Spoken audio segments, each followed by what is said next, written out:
presentasi selanjutnya akan saya lakukan. Izin share screen.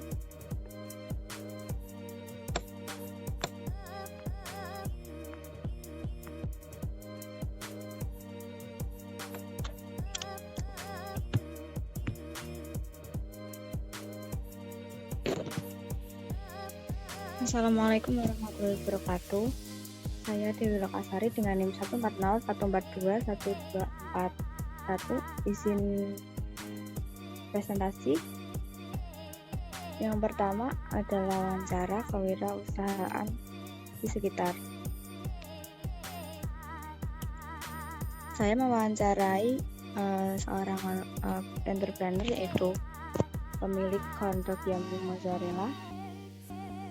Berikut deskripsi produk atau usahanya, yaitu yang beralamat pada Jalan Beringin Ngalian dengan nama produk Corndog Yummy Mozzarella.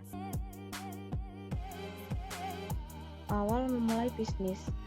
Awalnya ibu pemilik memiliki usaha bisnis warung makan, tetapi karena pandemi jadi gulung tikar karena sepi pembeli yang mayoritas adalah mahasiswa.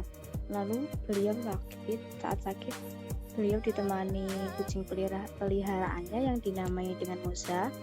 Karena tidak ada pemasukan, beliau mempunyai ide membuat usaha makanan yang berbahan keju mozzarella yang terinspirasi dari nama kucingnya tersebut. Lalu beliau mencari inspirasi resep di YouTube dan akhirnya membuat usaha Corndog Mozzarella yang dinamai dengan Corndog Yummy. Karena ramai pembeli, akhirnya beliau berani membuka 2 cabang bersama dengan suaminya. Strategi pemasaran yang digunakan yaitu Facebook, Instagram, TikTok, serta WhatsApp. Beliau menggunakan media sosial untuk mempromosikan usahanya. Lalu omset per bulan. Omset bersih yang didapatkan dari 2 cabang adalah 3-4 juta rupiah.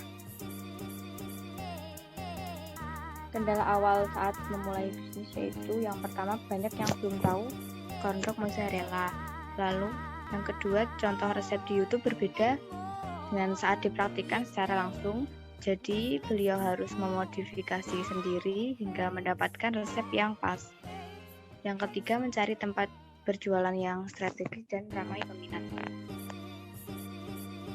Tips dan trik menciptakan usaha yang kreatif dan inovatif yang diberikan oleh beliau yaitu yang pertama, niat, yang kedua, modal, yang ketiga, mengembangkan kreativitas, yang keempat, belajar membaca peluang yang ada, yang kelima, terus berinovasi sebisa mungkin, dan yang keenam, sabar.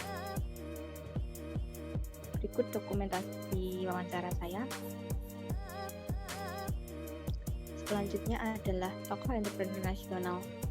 Saya mengambil tokoh Nur Hayati Subaka sebagai pendiri dan CEO of Wardah. Profil: Nur Hayati lahir di Padang Panjang, Sumatera Barat, 27 Juli 1950. Beliau merupakan anak keempat dari 8 bersaudara yang berasal dari Minangkabau. Usai menamatkan sekolah di Dunia Putri, ia kemudian pindah ke Padang. Di sini sambil bersekolah, ia juga membantu usaha orang tuanya. Setelah itu, ia melanjutkan pendidikannya di jurusan Farmasi Institut Teknologi Bandung. Setelah menyelesaikan kuliah tepat waktu, Nur Hayati kemudian pulang kampung ke Padang dan bekerja di rumah sakit sebagai apoteker di Rumah Sakit Umum Padang.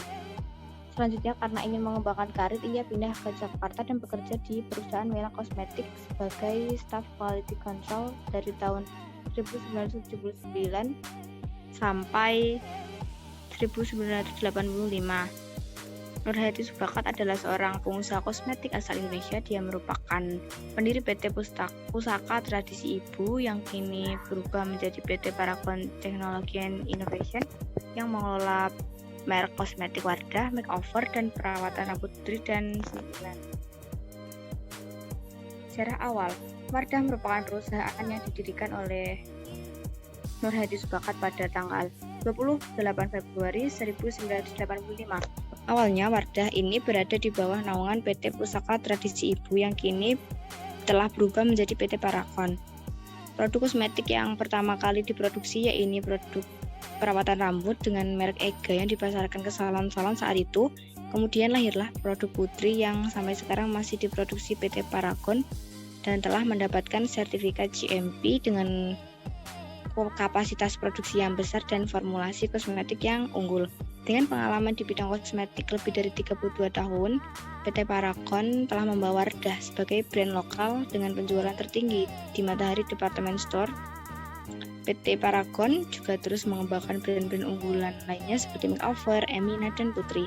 Sebagai perusahaan kosmetik asli Indonesia dengan tingkat pertumbuhan lebih tinggi dari rata-rata pertumbuhan industri per tahun, kini Paragon telah memiliki lebih dari 7.500 karyawan terbaik di seluruh Indonesia yang dipercayakan untuk memproduksi lebih dari 95 juta produk personal care and makeup setiap tahunnya.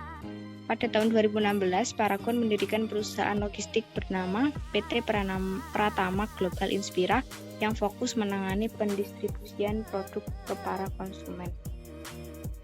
Untuk strategi pemasaran yang digunakan brand kosmetik Wardah yaitu yang pertama, advertising atau periklanan, lalu personal selling, publisitas, sales promotion, direct marketing, strategi penetrasi pasar, strategi pengembangan produk, strategi pengembangan pasar, dan strategi diversifikasi.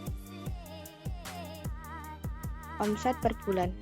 Dari beberapa sumber yang saya baca dan saya dapatkan, berikut data penjualan untuk Wardah, yaitu bahwa brand ini berhasil meraih total penjualan sebesar 13,4 miliar di marketplace hanya dalam 2 minggu.